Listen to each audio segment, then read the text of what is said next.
Hello and welcome to the Berkcast, the How to Train a Dragon podcast. I'm your host HC and with me are... Rush 2112. He's back, and I'm Wolf. He's back indeed. And he's back to take a stand and fight for our beloved dragon Toothless.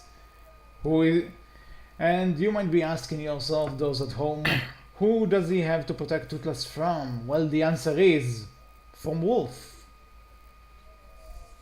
Yes. The evil bad guy. Always. Terrible. The one who fired me several times. Allegedly. And also this- the one who said he... Oh, go ahead. Okay, well, no spoilers, even though HC is about to go over this, but let's just say we're going to call this a innocent until proven guilty challenge, so you allegedly fired me. The only one who fires someone is myself. Or Voyager. Yeah, pretty much. But yeah, so let's just explain to the listeners what's going on here. So Wolf made a theory, not let's see here, on December 20th, 2015, Wolf made a theory that Toothless might be evil. Wow, I didn't realize this was 2 years ago. Yeah, it's almost 2 years ago. Go figure. Wow. Anyway, so Wolf thinks that Toothless might be evil. So, Rush doesn't believe so, and the reason he doesn't believe so No. is because I told him that we need to an argument. So, yeah. Well, you didn't Wolf need to tell me that. You didn't need to tell me that. It's like, hey, believe that Toothless isn't evil. I inherently believe he isn't. That's the powers I have. To be fair, I don't believe he's evil either. I just thought this was a fun look at thing. Well, there goes the episode. Thanks, Wolf, for ruining it. Okay, that's been all for this episode of Berkcast. No, I'm kidding. But I Wolf never is said like- I would be a good lawyer. Well, my client might be guilty. Objection, Your Honor, we're losing. Anyway, so Wolf is going to state why he thinks Toothless might be evil, and Rush will have to defend our beloved Night Fury. Now, the categories of this trial are How to Train Dragon 1, How to Train Your Dragon 2, and the Dragon's TV show, whichever season. No. No? Let's keep it a little bit more simple. At least with this idea, trying to go into everything that the TV series covers, from Riders of Berk, Defenders of Berk, or Race to Edge, or even simplifying it to one or two of those seasons, is difficult in and of itself. It just and means it's already difficult. It's for just the movies. difficult for him to I defend his thought opinion. about 3 because we need like the tiebreaker. Let's so do the shorts as well then. If Okay, that so- makes Yeah, there let's you go go. That's with- good. So let's the go with shorts this shall one. include, but are not limited to. Just kidding. They are limited to Gift of the Night Fury. There's no need for the Book of Dragons because that one doesn't have really that much Toothless in Yeah. it. So Gift of the Night Fury, Legend. Really just And Gift of the Night Fury. Yeah. Bone doesn't have much No of Legend Toothless in of. it Do as we? well. Yeah, I guess Gift of the Night Fury. That's our third one. There you go. That's Okay, the tiebreaker. so We'll just the keep it three at that. categories. The 3 categories are How to Train a Dragon 1, 2, and Gift of the Night Fury. In each round, each one of these people is going to try to convince me, the unbiased adult person, that Toothless might be evil or he might be good. The one that has 2 points wins the debate, and yeah, we And therefore, decided to Toothless proceed. must be whatever has been decided. Yep. Okay, so are you guys ready? Yes.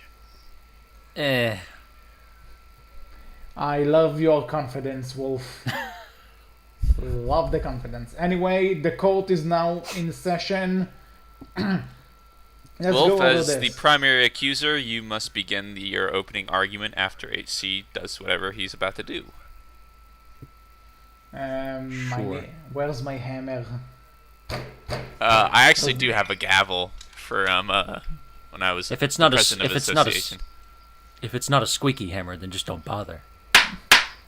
Oh, I just broke my desk. Just kidding. That'd be funny if I did. Okay. Oh, here's an hammer. There we go. So That court was is now even in. worse. Okay, court is now in session. Wolf, please, as the offense, bring for your charges. Oh man, where do we start? You know what, let's start How to with Train Dragon 1. Best. well, place not to just start. that. How about we start with Opening where I got the arguments. basis for the theory, right? Yep. Okay. And that was that, obviously Toothless is a black dragon. And there used to be, and to some degree there probably still is, depending on who and where you talk to, but there used to be a superstition that black animals are, or were anyways, seen as the absolute of their species, the alpha. But a black dragon was also thought to be, but also they were supposed to be seen as the most evil as well, especially black dragons. So with that in mind, that's kind of where the basis for this started off as, that a black dragon is supposed to be not just the top of its species, but seen as the most evil of its species. So what would Toothless's plan be if he were evil, per se? Well, for me, something that I thought was simple but still made sense was, he wants to become king of the dragons, but he also wants to destroy the humans from the earth or planet, whatever have you. Or at least get rid of the humans in his direct vicinity, which would be the Vikings.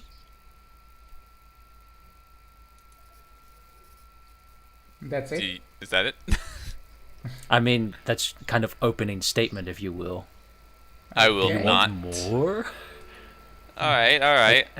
So, Well, Rush, do you have anything to say against it? I do. I was spending time trying to open something to take notes, but it's going to be typing, so I don't know if I should do it.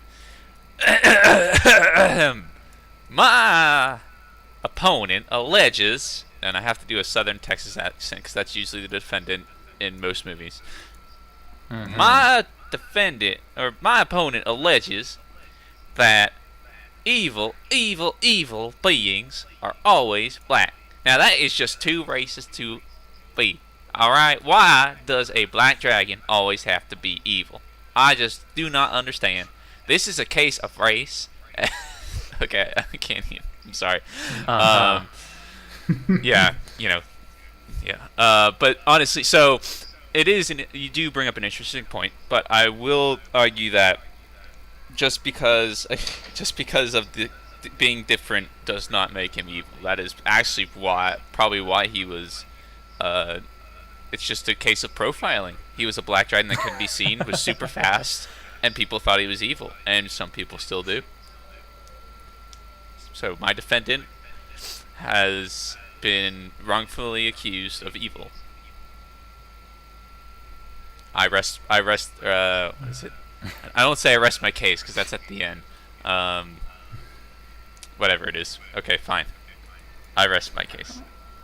Okay, so since this is not a part of the categories, and seeing how I need 3 in order to declare a winner, this round didn't really count, but it did give me a good opportunity to see from where each of you comes from.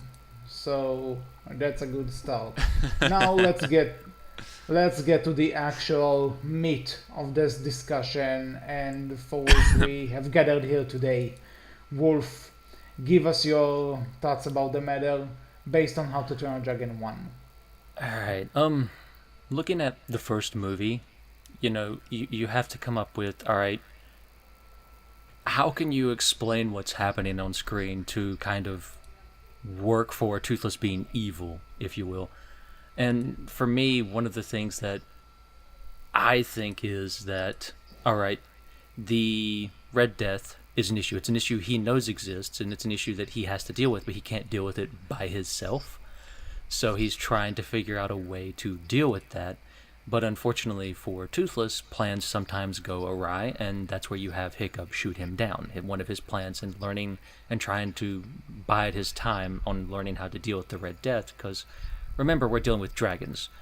And even if How to Train Your Dragon hasn't exactly stated how long dragons can live for, their age, or anything like that, generally the idea is accepted that dragons are one of the, big things of dragons are they're prideful, they're patient, and they live extremely long lives. Like, those are three of the things that have stuck with dragons for no matter what your story you're telling. That seems to be like three things that stick with dragons throughout all of it, I would say. So looking at that, he was biding his time for quite some time, trying to figure out how to deal with the Red Death and defeat her in his attempt to gain more followers, if you will, and hopefully have more strength to go up against the Bewilder Beasts or defeat the Vikings. But again, as I said, he was shot down. Hiccup kind of threw that plan awry. And the first thing you're going to come to and probably ask me, well, is, Hiccup found Toothless. If that's his plan in general, why not kill Hiccup, right? In my opinion, the reason he wouldn't kill Hiccup is because... Let me find it.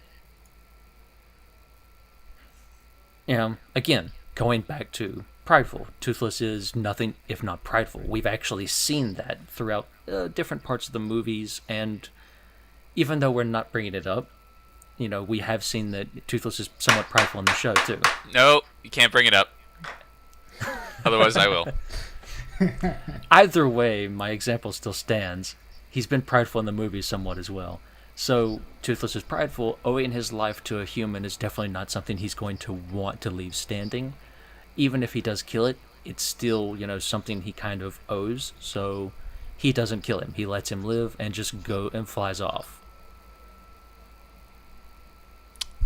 Do you rest? That's I don't want the regular. I don't term. want to go over the entire first movie in one go. That's going to get boring just listening to me sit here and talk. So maybe we can go a little bit back and court forth. case. Okay, There's you present stuff, then you can counter, and then you can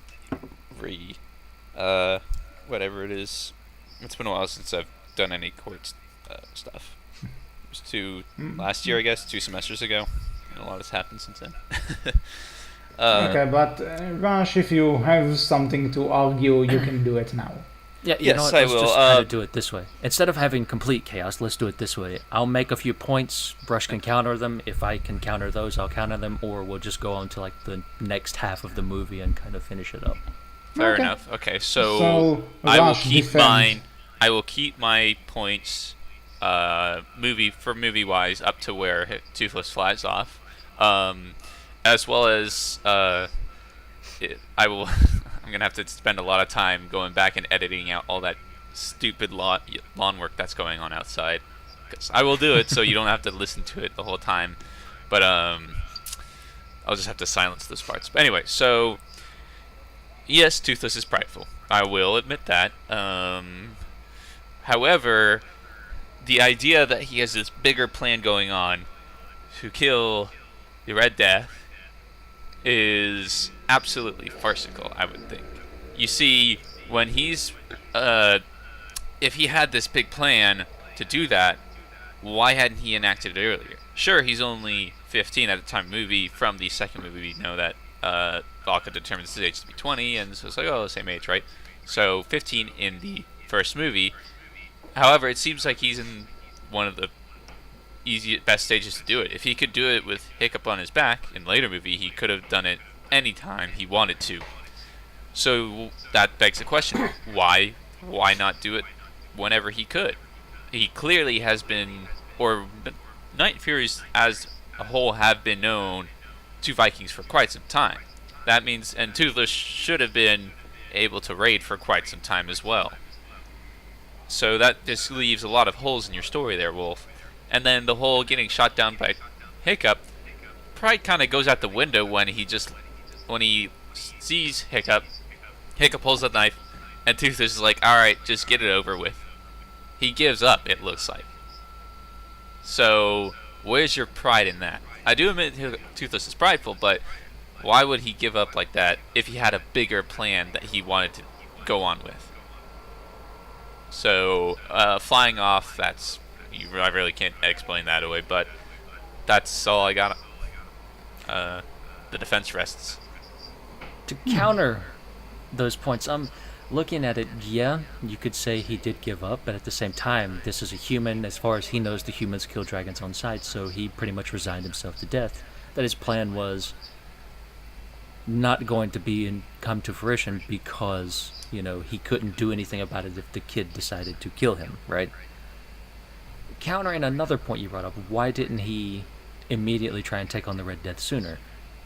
Again, we know the Red Death can control other dragons, right?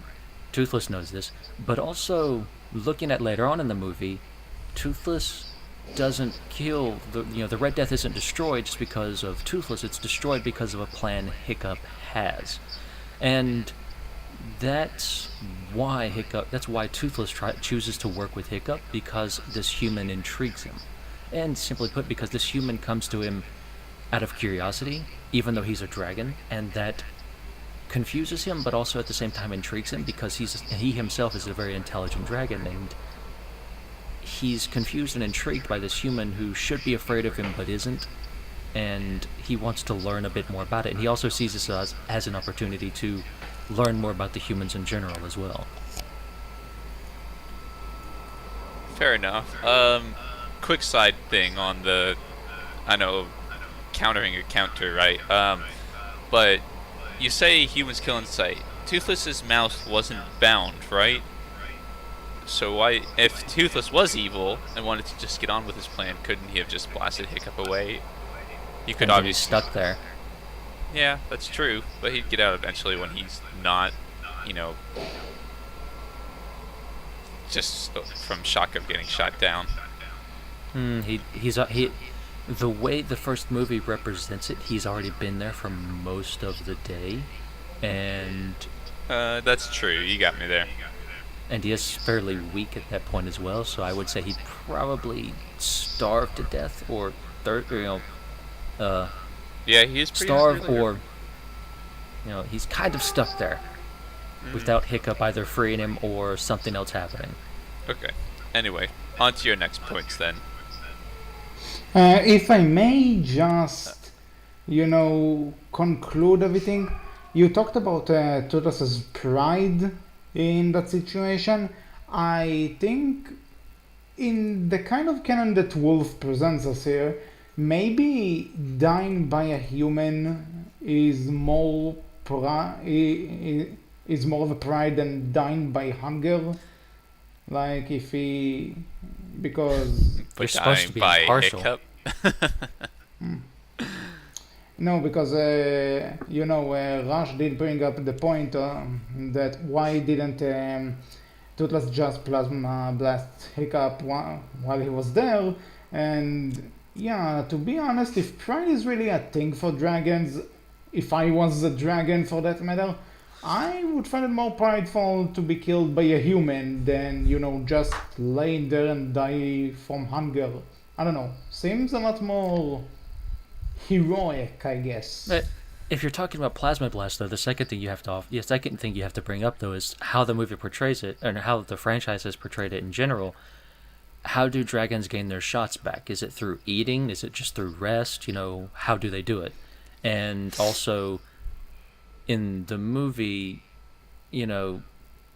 looking at it, did Toothless use all of his shots that previous night when he was shot down? They didn't give enough evidence to support that claim. Well, let's strike from the record. Let's not forget though that in the final battle against the Red Death, he seemed to shoot a lot. Recharge his shots way faster. I think it's also canonical that his shots are refilled faster than the other dragons. So to you be could fair, say that by the time Hiccup found him, he had his entire shots refilled. To be fair, we should probably just strike his shot limit from the list of arguments in general, because it's not been at all consistent anywhere. Anywhere, which that's something that I will not hammer out, because that always bothers me too. Anyway, Okay, but before we get off topic, Okay, go ahead. Wolf, your next point. All right, so everything's going good for Toothless. He's befriended this human. He's learned a bit about him, and then the human does something unique and different. He gives him back his flight. And again, that solidifies Hiccup being useful to Toothless, and that's why Toothless chooses to keep him around for some time. And unfortunately, though, this human did give him back his flight, but he also needs Hiccup in order to be able to fly. That's why when they first fly, Toothless tries to get rid of Hiccup because he thinks he can fly on his own and he's good to go now, so he's just going to leave. But then he finds out he can't. So, again, solidifying even more in the process that he needs Hiccup, at least at this point in time. And then from there, you come to this point of... I'm trying to read and think all at the same time. This is difficult. So, you have Toothless and Hiccup learning to fly together, and this is working out.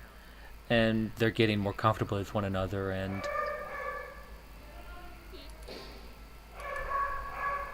Ignore the dog. Mm-hmm. Oh, I'm Objection from ignoring the Wolf. dog, apparently. My dog does Simply not put- agree. Simply put, from there we come to I would say the kill ring. I'm going to fast forward, skip around. There's not too much going on here and there. At this point, well, actually I should state, Toothless, why not fight the Red Death inside of the mountain when him and Astrid first show up? One, Astrid's with them, weighing down more. Two, and Toothless probably could. One, it's in a cramped space. Red Death kind of beats him in this area simply because it can hide up underneath the lava, and Toothless doesn't have a lot of flying room in this cramped space. Plus, all the other dragons are still there at that point. Even though they run off, the Red Death might call them back to help defend against him in some way, so that's why he doesn't take him out then and there with Hiccup with him. And plus, he doesn't think him or Hiccup are ready yet, for that matter. After that, we come to the kill ring, and Toothless saves Hiccup again, and you might ask, well, why do this? He's out of the cove now, he could leave as well. Again, he needs him in order to fly at this point, so that's why. And because he's figured out a way to try and hopefully get at the Red Death, and hopefully offer a distraction to the Red Death, and that being, if this works for him, this is very much stretching things, using all of the other Vikings as a distraction, getting them to lead, them to help him lead, getting himself to lead them to where the Red Death is in the nest, because he's shown Hiccup where it's at, and he's shown Astrid's where it's at, and hopefully they'll use that in order to try and keep him alive, because he knows Hiccup cares for him deeply. And then everything from that point pretty much happens the way it needs to, I would say. Not much changes from that point afterwards. I like how you completely skipped a whole argument-crushing point in the movie for you. You skipped the befriending Hiccup scene, where Toothless acts like a cat, enjoys stuff, does not seem evil at all, and you keep saying that It's an act. Toothless needs... Well, there's... I could buy that, maybe. Allegedly. My favorite word for today. But you're also forgetting that, you use this idea that Toothless is using Hiccup. He's using him. So when he saves him from kill ring, yes, he still needs Hiccup to fly. But why does he not get him out of there immediately? Why does he waste his time? He's smarter than that, according to you. If this theory is as real as you assume, then he has to be way smarter than anybody has ever given credit for. He is a smart dragon regardless, no matter which side of the theory, but if he's evil, planning this huge thing out super long, he has to be way smarter than to get distracted by Stoic and not leave with Hiccup immediately. And then you also have him listening to Hiccup say no, don't, and then he stops. He actually, granted he could have been evil if he killed Stoke there. Second big salute, but you get this look from Toothless that looks at Hiccup that says, I'm sorry. He's like, oh, I'm sorry, I almost did it. And Again, an act. That is way too complicated to be an act. But see, here's the thing, right? Like, he's taking a risk here, but he's taking to him what he assumes and believes is a calculated risk. This is way beyond the absolute knowledge of any human being, animal, or reptile there ever has been. Because him deciding on site with such quick timing, he doesn't say, oh, I'm gonna, he doesn't think one day, I'm gonna fly and save Hiccup, almost kill his father, get captured, and take him to the Red Death. No. He says, okay, crap, Hiccup's in trouble, I need to save him. Goes to the kill ring, fights the monstrous nightmare, and then he gets distracted. Like, there's no way that he plans out all that in the instant after, he's right with Hiccup. He doesn't say, I'm going to attack this Viking so they can take me to the Red Death. That is way too much in this theory. For it Even to if be he true. doesn't plan it out, though, it still works out in his favor. It does, but you have to think that you keep saying that, oh, the look he gave you, oh, that's all planned out. You can't keep saying stuff like that for anything I have to counter, because then you could just say, oh, killing Stoic in How to Train Your Dragon 2 was planned as well. Like, you can't. But is it a look of I'm sorry, or is it a look of confusion? Because you could conflate it to either or.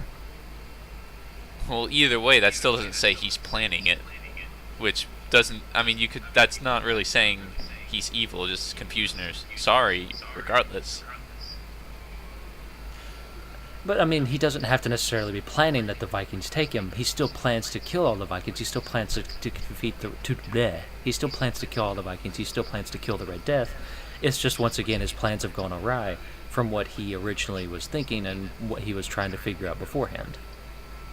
But everything still kind of worked out into his favor at the very end anyways, because he killed at least one stone. He killed at least one bird. Yeah, it's alright. I'll get you later. I already have my one killer point anyway. So are we done with How to Train a Dragon 1? One plasma blast to the chest. I guess so. Let me think. So I was focusing on kill ring.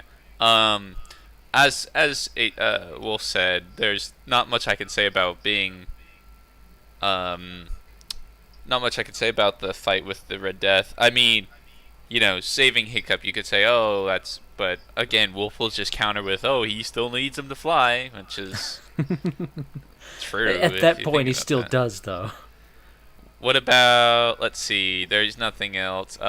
When he's drowning, you really can't say anything evil about that. He's resigned to death again, once more.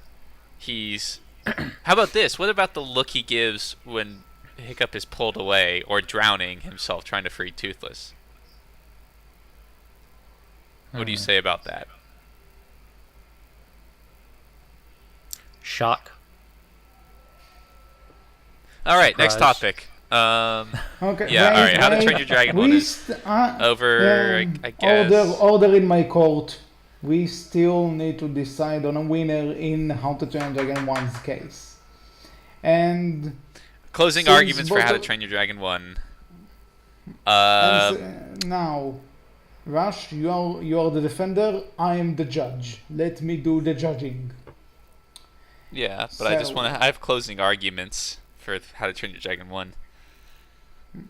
I'm sorry. Overruled. Do I have the floor, Judge HC?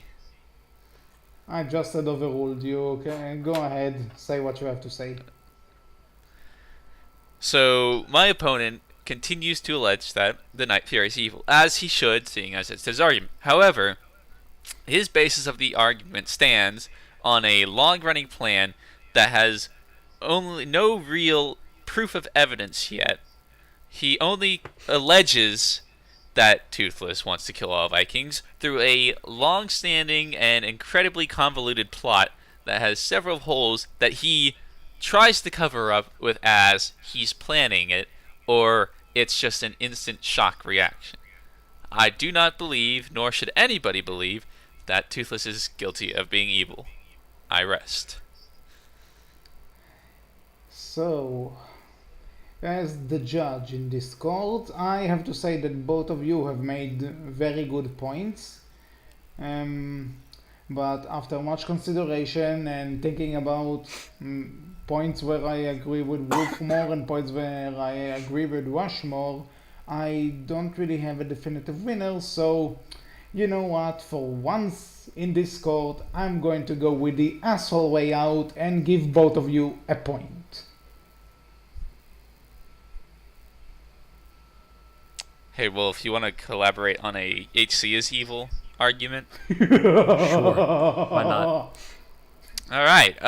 Did Okay. you hear something? On to How to Train Your Onto the Dragon 2. shorts. Oh, we're gonna do shorts first. We're not gonna go How to Train Your Dragon 2 first.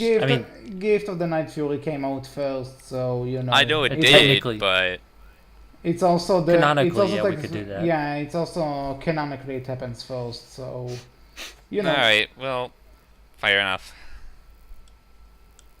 So, So, yeah. Wolf, would you like to go first? You give Rush something to defend. Go. Oh, please. I can attack Wolf on this one. Well, what did we see in Gift of the Night Fury? We saw Toothless leave and come back with Hiccup's helmet. Now we assume that's all he went and did, right? He looked for Hiccup's helmet. What if that was an afterthought, though? What if that was just something he did to cover up why he really left, which was to go and find one of the Wildebeests? You know, we assume they're the kings of all the the Wildebeests are the kings, they're the alphas. As far as people, that's what, Valka considers them as. And that's what we're led to believe. So, what if, most dragons know that they exist? They know that they exist, they know they're around, but generally, they probably don't mess with them or deal with them if they don't have to, right? So what if Toothless did know that one of them was out there, and he went out to scout for it and look for it? Unfortunately, what he saw... Unfortunately, we can't say for certain what he found, but since he came back, I would say it's safe to assume that he maybe didn't find one of the Wildebeests, that he didn't find what he was looking for, or decided that what he did find wasn't something he could do on his own just at that point yet, that he needed something more, he needed the Wildebeest to be weaker or something. So you allege that while he was going out, you would honestly, you would suck at a lawyer because you have no evidence. This is all speculation on what it is, but then again, it's a theory, so that's what it has But to be, again, right? if you're getting judged by a jury, one might argue that your efforts aren't to prove, but to get the jury to believe in you. I gotta believe. Yeah, but then comes my counter. Argument. There's no proof that he went to see a bewildered-beast, right? But yeah, Oh, there's hi, Gabriel. absolutely no Didn't you other were in reason the for him cult? to go.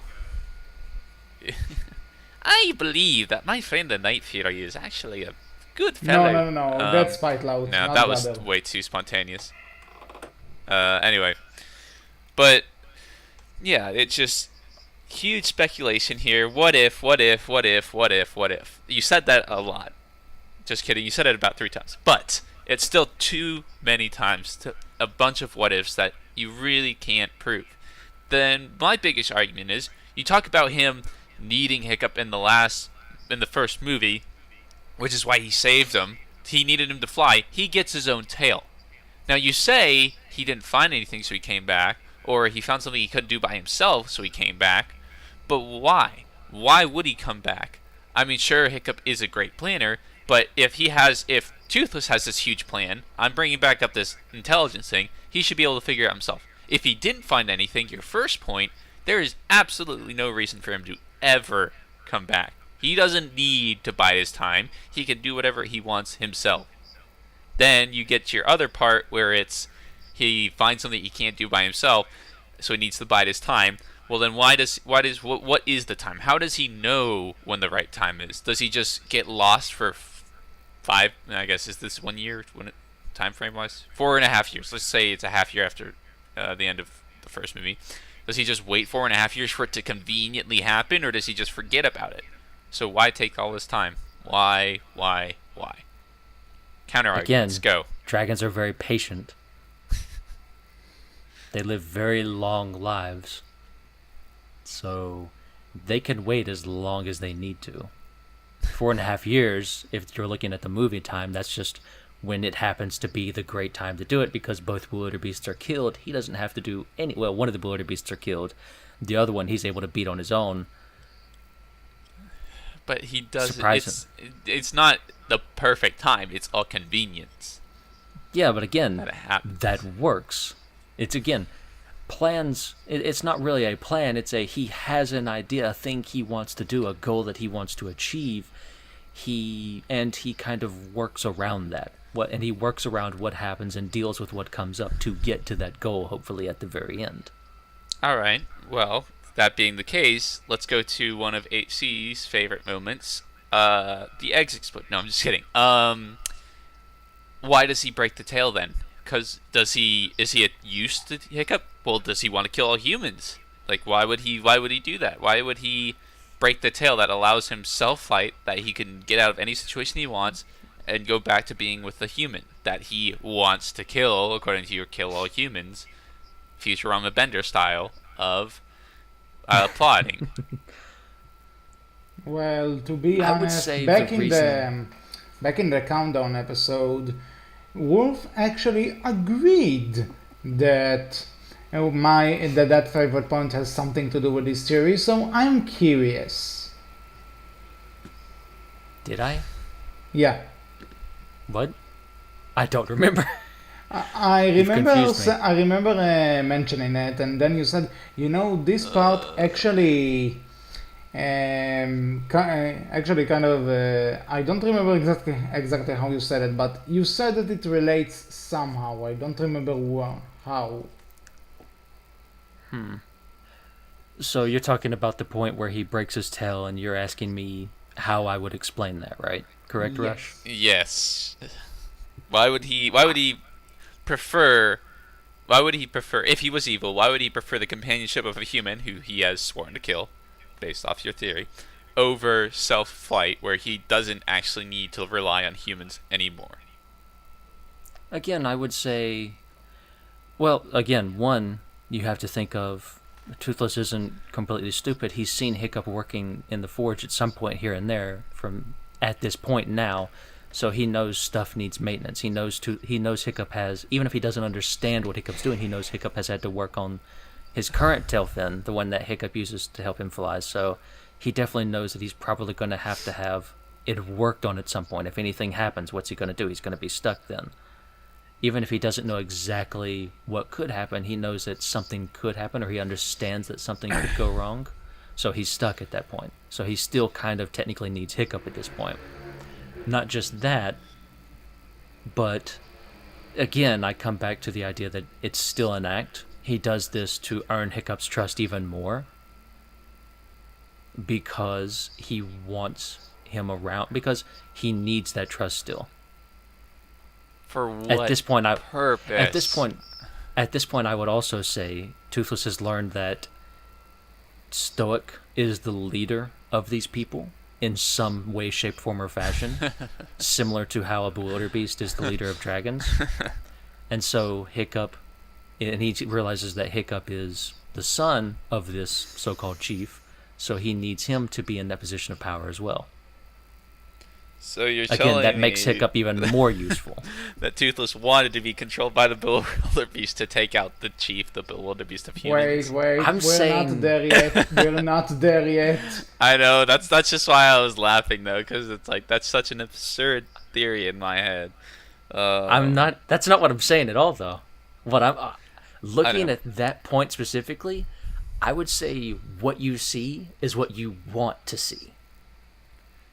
Oh my god. This is the problem with all theories. You just keep saying over and over, well, it's just an act, well, it's just an act. That's just what you want This to is see. chaos. This They isn't have exactly no what I had in mind when we were doing definitive this episode. Proof. It's all just. But that's just a theory. A film movie theory. theory. No, he. Yeah, there it is. A Matt film Pat theory. of Game Theory actually has a show called Film Theory, so it's officially. Oh, I didn't realize it hey, was film theory. No, he has a show called Game Theory, too. Well, yeah, I know. Yeah. That's why I did the. It's just a I'm sorry, movie. I didn't realize it was film theory. Yeah, he has a show called Film Theory, so he actually said that that's just a theory, a film theory, and cut. We're gonna add him with the video, and then we're gonna tell him I'll, to go to the time link. I'll do my He best. could probably do a lot better at this than I could. I would love to see him try something like this too. That'd be interesting. But apologies to the audience in advance. This is chaos. Utter chaos, and this is probably not a great episode at this point. This is Chaos, you ridiculous. say. Order it at court. I thrive off chaos. Again, this is good proof that HC might be evil for our theory on that rush later on, by the way. Yeah. Yeah, for episode 100. We'll do it on a Thursday when he can't do it. What? Anyway, Anyway, just to close so, the deal on ends of- Gift of the Night Fury, here's the deal. Sadly, I gave both of you 1 point in the later round, and I just now realized how stupid I was, because that means if I give one of you the point now, that one of you will win, and we won't get to How to Train Dragon 2, which is probably the most interesting thing. Well, we have to no, talk we about. could still end up in a draw. So Yeah. you know what? I retract your point, Wolf, from the previous round, and because I'm giving you the point for Gift of the Night Fury, to be honest, this is so psychotic that I can actually buy that. Even though it's a lot of what ifs, I did find it interesting. I object. So- Wait, sorry. Finger pointed out. Objection! Thing of players behind me that says what I said. Yeah. I'm blonde though. I need to dye my hair black. So yeah, Rush won I mean, the first round. Gift of the Night Fury.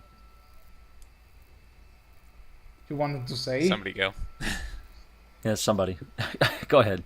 I'll add in later. Okay, I just want to say that Rush has the point for the first round, Wolf has the point for the second round, but who will win the point for the third round and will also win the entire argument? Gift of the Night Fury to me is a lot of fun, especially if you want to look at it for theory-wise, because you can It's just not fun fill in so many. anymore. Yeah, sure, not fun anymore. You can just fill in a lot of gaps because, again, Toothless's entire voyage, like, where did he go? What did he do? Like, we don't know. You can fill in anything there that you want, and there's nothing that technically disproves it as long as you have him coming back with the helmet. So that's a lot of fun. But there's nothing you can prove No, without actual absolutely. evidence. you know, you have no proof. So it's basically just what if the game. Yeah. Also, you know something, it's not a part of the argument, but I just thought that if we did have the show any season in this argument, Rush will win automatically because, let's face it, in How to Pick Your Dragon, when Stuart rides Toothless for a while and Toothless gets pissed with it, let's face it, if Toothless was really evil, he would kill Stuart at that moment. Let's be fair. Not if he wanted to not get killed himself. Sure. Not if it was an act. Sure. Oh, look, Good it's for another you. act. He could have dropped Toothless. He could have dropped Hiccup or Stoic off. I can't speak. He could have dropped Hiccup.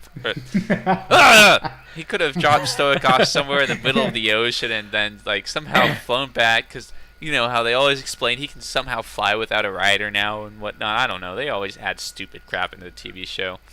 Well, you know, like can he fly or can he not fly on his own without actually showing that functionality but- be made yet. Okay, but let's forget That's the show for for now. another story.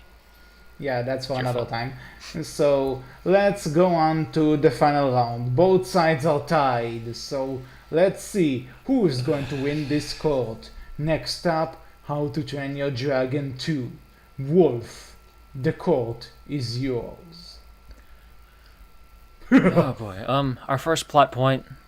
I would say our first plot point, major plot point to cover would be the run-in with Valka and Cloudjumper. It's unexpected and it comes out of nowhere, especially considering it puts Toothless face to face with the Wildebeest. But also, I would say this meeting is a tad bit humbling, if not, and even a small hit to his pride as well, because they're bested because Toothless and Hiccup are so easily bested, and that leads him to believe it may not be as simple as he thought in taking down this particular Alpha Dragon either, considering what he's surrounded by. Number one being Valka and Cloudjumper, right? Mm-hmm. But we also have to remember that Drago exists, and he's out there, and he's plotting and planning, doing his thing, and that also plays into part, and is a good convenience for Toothless. And, with that in mind, rolling right along, so enters Drago with his other wildebeest. As an aside, it seems humans are pretty good at helping in their own destruction, no? Now's not the time to get all philosophical on us, Wolf.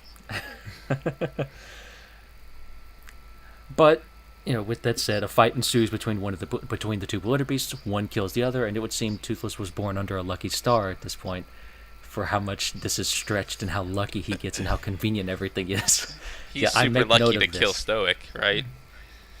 Since it was the weaker of the two, and even better, the other Dragon Rider wasn't on this one's side either. And so now we come to it, something I'm sure you've been wondering, why kill Stoic?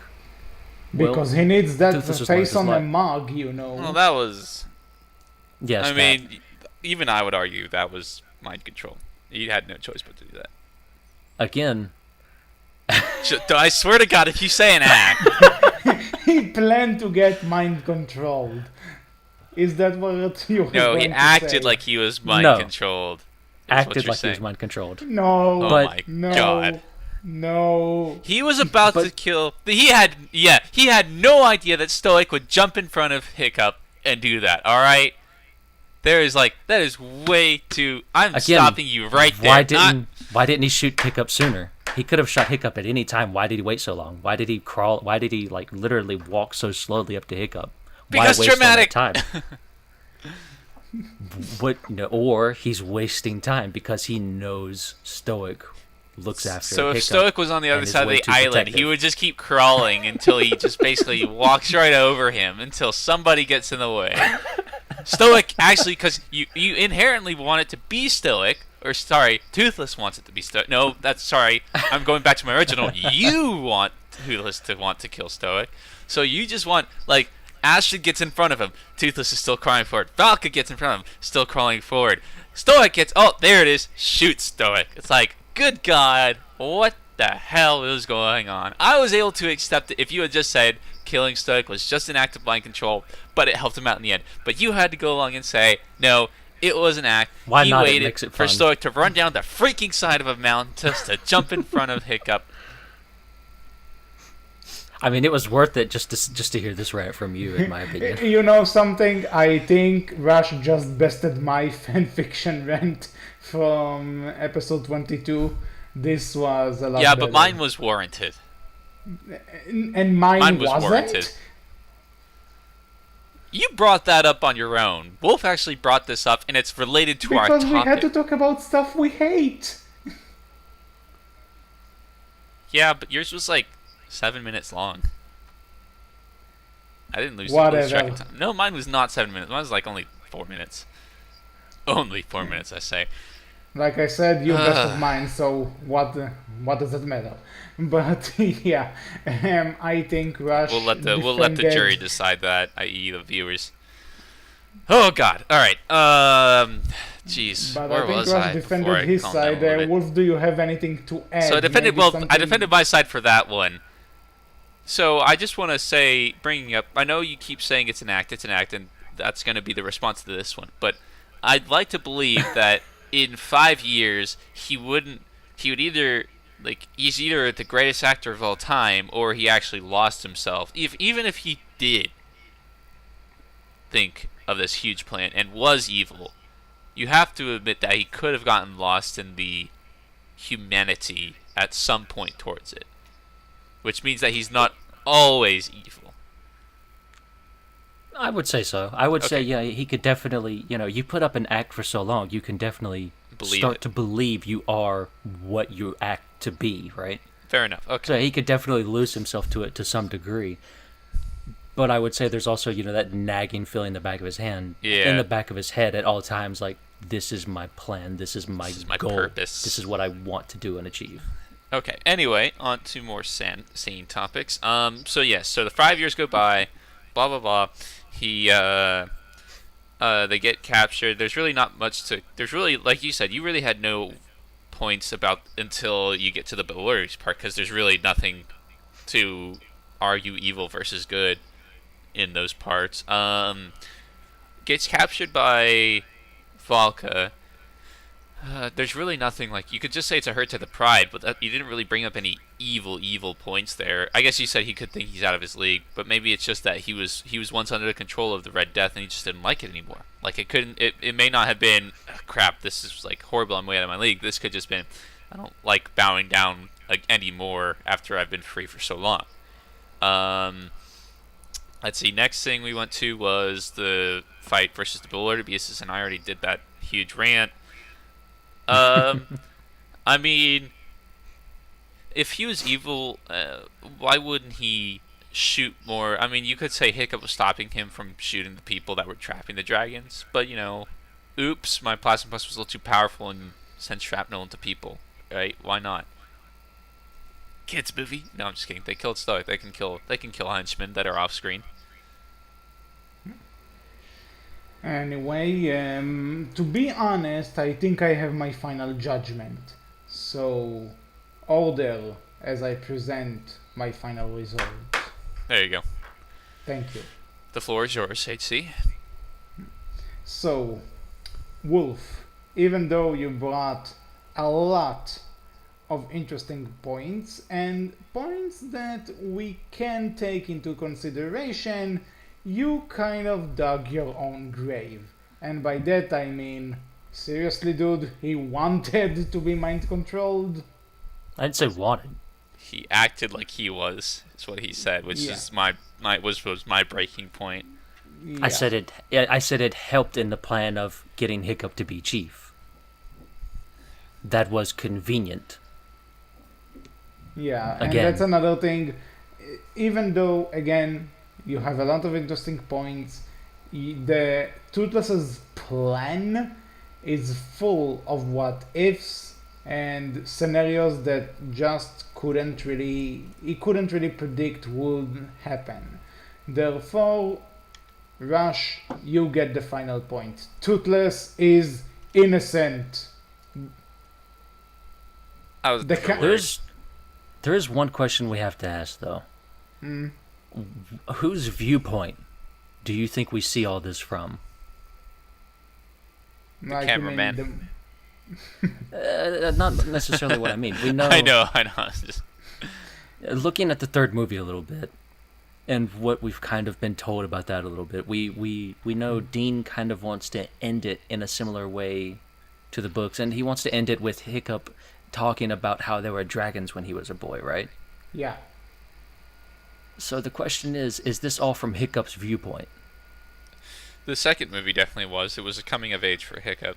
The first, you can argue, it could be different ways. But the second was all about Hiccup, so it was definitely his viewpoint. And if it's going to end in the third movie with him saying there were dragons when I was a boy, it's probably going to be from his as well. If that's the case, if this is all from his viewpoint, then you might argue that this is all his memory. And if this is all his memory of things, would he not remember things in a different way than how they actually happened? Would he not see things in a better light?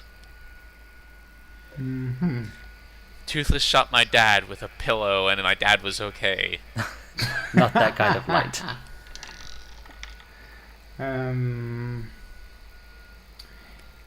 Interesting. But what if there was no mind Interesting control? if true. What if Hiccup just remembers there being mind control to help explain away why Toothless shot his dad? Again, that's a what if, and until How to Train I Dragon 3 was comes about to out. shout, well, what if? What if How to Train Dragon 3 What if it's just a came freaking out? movie, man? But yeah, we can't really answer that question until How to Train Your Dragon 3 actually comes out, and to be honest, we can't answer that until then, but We'll get yeah, some like more I said, Race to the Edge seasons and Dragonvine is coming out, which is awesome. Hey, wait a second. Quick prediction. That seems like kind of This related is going to to be the Burning next Midnight. episode, so don't. Well, I'm save just it gonna for that. say, for my trying to cover my ass here, Burning Midnight. Burning Midnight, probably part of that one because it looks like it's the same setting, or sounds like Yeah. it would Yeah. have been the same setting. Yeah, let's save it for next episode because I'm just about to declare you as the winner of this trial. Yes, I will shut up now. So Wolf, again, interesting points, but full of what ifs, and to be honest, not everything you brought up holds a lot of water. So Toothless is innocent. Rush is the winner of this trial. Well, if you put up a This good is for fight, Toothless. loser, but it was. I mean, in the end, good always wins over evil, loser. So I just want to say, loser, that you did really well, loser. HC has spoken. This is Toothless, though, and this is definitely something that's, again, as you said, filled with holes and definitely what is, and it's stretched so thin that I don't even know if you can see it. But I think it'd be way more interesting to look at the other characters as well and look at their choices and what they do and if they could be What evil if or not. too. Snotlout was good? I was Well, about to say Snotlout Snotlout was was evil, good. but There's probably not enough of Snotlout making major choices, but looking at Hiccup or Astrid. As a matter of fact, there are some people who think Astrid is the villain in the second movie, depending on who you talk to. Yeah. yeah, I Uh, remember that whole argument you had about her, but and I can see where that one actually comes in. But I would that's be a your topic. ADA, your assistant district attorney on that. That's a topic for another episode, though. So, anything you want to say before we close this episode? This was chaotic, and I'm sorry for this episode. It's a great day to be back, friends. But anyway, that's been all for this episode of the Berkcast. We hope you enjoyed and come back next week where we talk about Dragonvine, the next graphic novel, because there is new information and new stuff to talk about. So, yeah, spoiler for next week, if you will. Anyway, if you want to talk to us about that before, though, you can do it through Twitter, where we are Berkcast with capital B, capital C. On Tumblr, we are Berkcast Team, and on the Berk from Vine forums, we are there. So if there's any information you want to update us about, something new comes up you want to inform us, let us know through these means. So until that time, I was HC. I'm Rush. I've been Wolf, and as an aside, if the viewers or commenters or listeners want us to, me and Rush can probably upload some of our notes, if you will, and on this theory and ideas to to the Berkcast Team Tumblr, so you can read it yourself and follow along that way if you would like. Let us know Although in the comments. a lot of my dialogue was based on counterpoints to his. I brought up a couple of mine because they were the same. But yeah, so if you want, that's why I wanted If to you want me take to, notes, sort of. say so in the comments, and I'll upload it to the Tumblr so you can all read it. There you go. If I just one more thing is, who won? Who's next? You decide. Yeah, let the I'll jury be- decide, not the judge. Yeah. He's maniacal. Well, not everyone has to agree with me, so let's ask the audience who they think won and what characters they want to see us discuss next in that matter. But until that time, I was HC, he was Rush, he was Wolf, and we'll see you all next time. So take care. Bye. Bye-bye.